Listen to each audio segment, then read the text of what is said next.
بۆ قسەکردن لەبارەی پەیوەندیەکانی هەولێر و بەرخدا بربەستەکانی بەردەم جێبەجێکردنی یاسای بودجە لە هەولێر و بەڕێز دکتۆر بەشیر خەلیل حەداد جێگری پێشووی سەرۆکی پەرلەمانی عێراقمان لەگەڵدا. دکتۆر سڵاوتان لەبێت، تۆم کاتتان باش.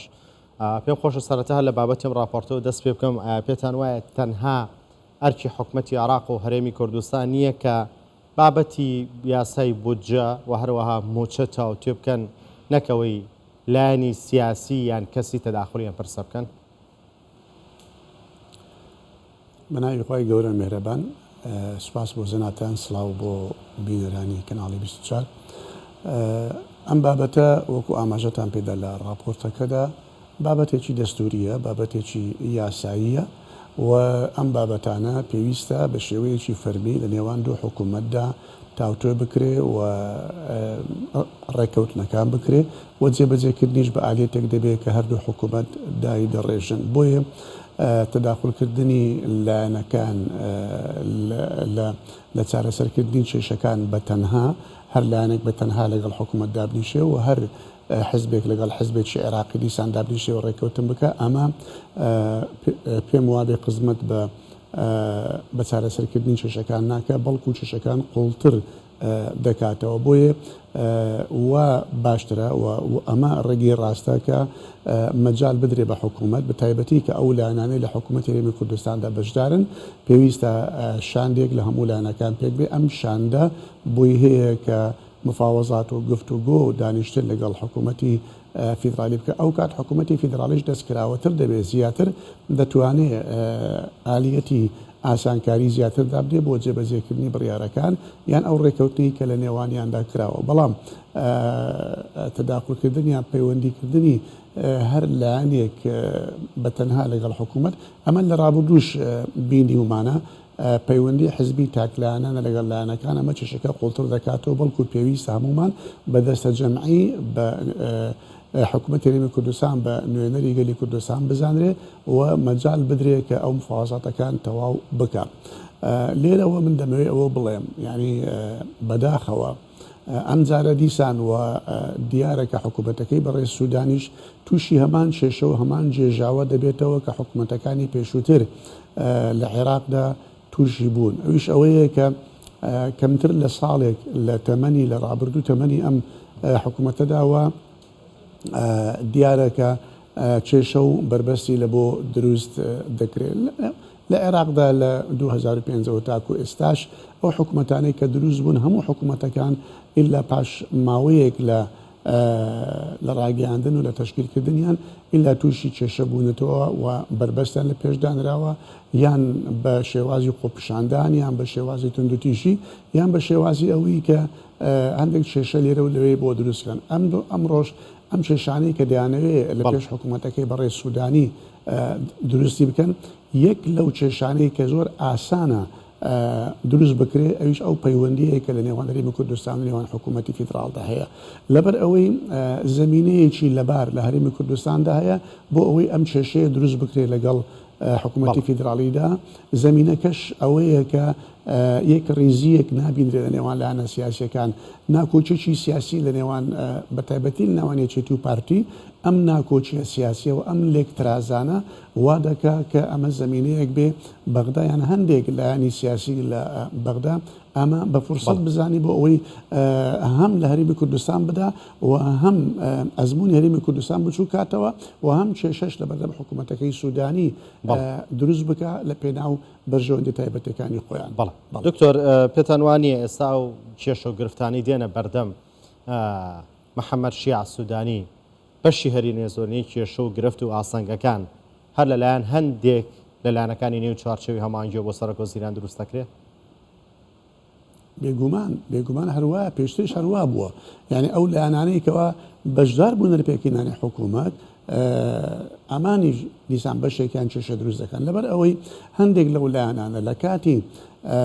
ڕێککەوتن یان لە کاتی ئەوەی کە حکوومەتی عێراقی دروست بێ ئەمان هەندێک بەڵێنیان وەرگرتووە لە حکوومەت کە ئەو بەڵێنانە بەرژەوەندی تایبەتی ئەو لایەنانە پارێزراو بێ بەڵام تەماشاەکەی لە پاشان حکوومەت وردە دەیەوێت دەست بە چاکسازیەکان بک وردە ئەم بەرژەوەندی تایبەتی هەندێک لایەنەکان دەیەوێت کەم کاتەوەیان بیبڕێ لێ بدا اینجا ئەم لایەنە سیاسیانە هەڵدەگەڕێنەوە سەر حکوومەت وا دەیانەوێت کێشە بۆ حکوومەت دروست بکەن ئەمانە بالفعل ئەو لایەنانن کە هەم بۆ خۆیان لە هاوپەیمانی ئیدارەی دەوڵەتدا بوون و هەمان بۆ خۆشیان کە زۆر تەنگەتاو بوون و زۆر پەلیان بوو لە تشکیلی حکوومەت لەبەرەوە بینیمان کە بارودۆخی سیاسی عراق لە بارودۆخێتی زۆر ناهەموار بوو نزیکەی ساڵێک بوو لە بۆشاییەکی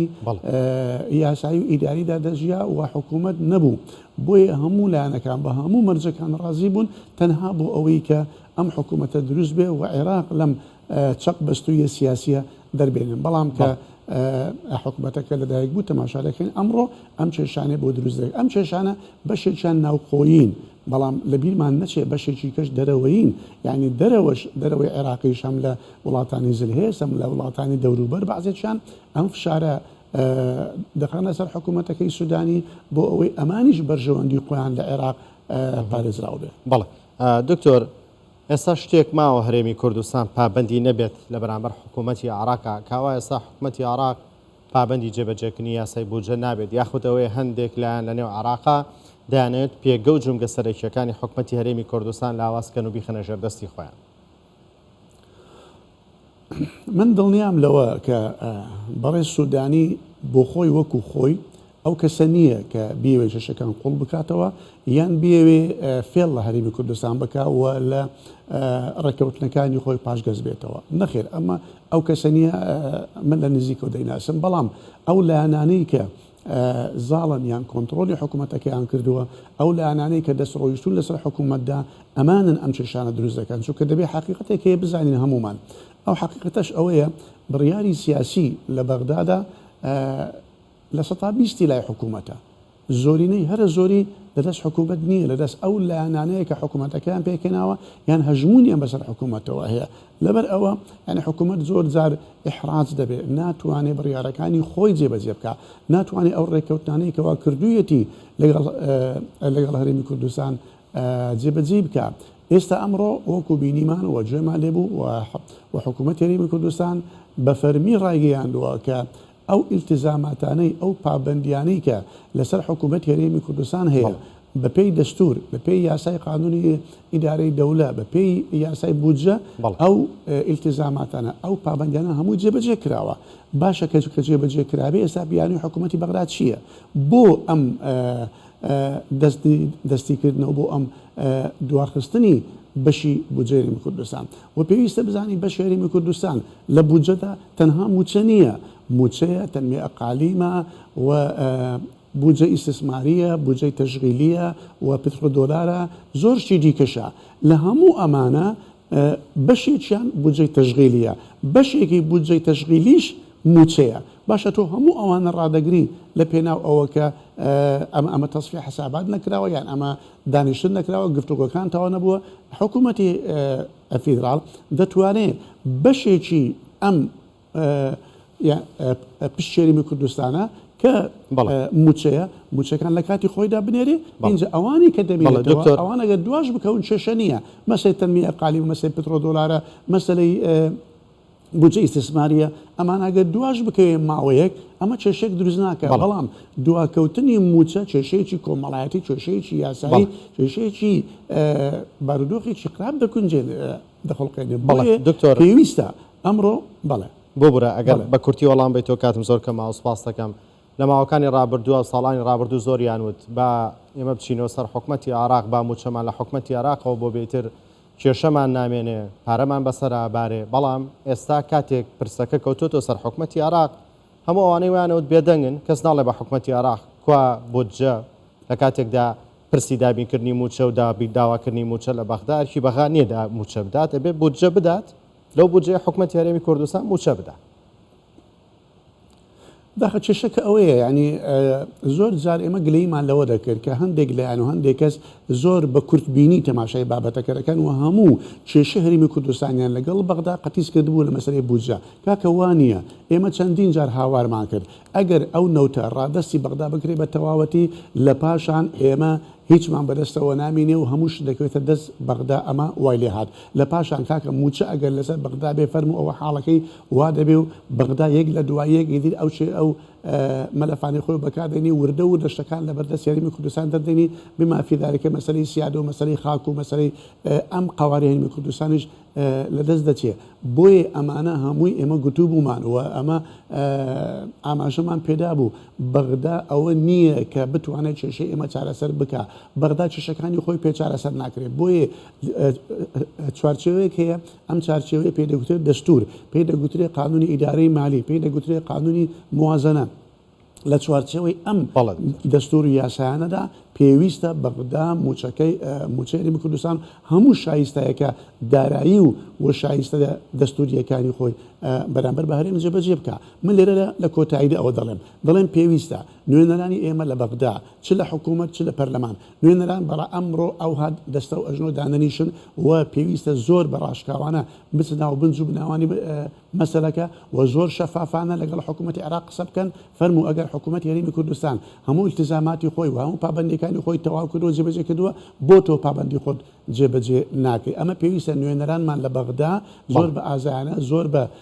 لێزانانە و بە جورئەتەوە قسەی لەسەر بکەن و من داخەکەم کە لەم ڕۆژانەدا زۆر کەم وا دەبینم کە نوێنەرانمان لە بەغدا چ لە حکوومەت چ لە پەرلەمان بە دوواداچوون بۆ ئەو بابەتە بکەن و قسەی زیاتر لەسەر بکەن بۆ ئەوی دڵنیایی بدەنە خەڵک کە کێشەکە لە چێندرەیە. بەڵێ دکتۆر باستەوە دەکرێت کە لە لێدوانێکدا ڕاتان گەیاندووە کە ڕەنگە بانکی ناوەندی سزا بدرێت ئەمە چۆنە و بۆ ئەکرێت؟ بانکی ناوەندی تاکو ێستا نەیتوانیوە و مەسەرەی دۆلارە چارەسەر بکە مەسەرەی بە قاچاغبردنی دۆلار بۆ دەروە چارەسەر بکە نەیتوانیوە تاکو ئێستا مەسەلەی سپیکردنەوەی پارە ڕابگرێ نەیتوانیوە تاکو ئێستا هەندێک ئەو بانقە وەهمیانەی کە ناوەکەی بانقە بەڵام بۆ خۆی وەکو نووسنگیەکی حەواڵە مامەڵە دەکا نەیتوانیوە ئەمانە چارەسەر بکە و کۆنتترۆل بکە بۆیە ئەمە چەندین جارە وەزارەتی خزانەی ئەمریکی چەندین جارە ئەم سزایانە دەخاتە سەر ژمارەیەک لەو بانکانە ئەمە وەکو ئینزارێکە وەکو هۆشداریەکە بۆ بانقی مرکزی عێراقیش کە ئەمە دەبێ ئەم بابەتە چارەسەر بکەن و پێویستە کۆنتترۆلی ئاڵوگۆڕی دراو بە تایبەتی دۆلار بکەن لە بانقەکانتان و نێڵن دەربچێ بە شێوەیەکی قاچاق بۆ دەرەوە بەڵام وەزارەتی خەزانەی ئەمریکا من پێم وایە تا کۆتایی ئاوادانانی شێت چاوەڕوان بکە کە بزانێت حکوومەتی عێراق یان بانقی مرکزی چی دەکا ئەم جارە هیچ دوور نییە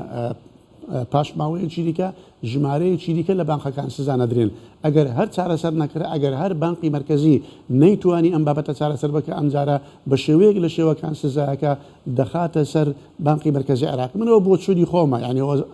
زانیاری نییە. بەڵێ بەڕێز دکتۆر بەشیر خەلیل حەداد جێگری پێشووی سەرۆکی پەرلەمانی عێراق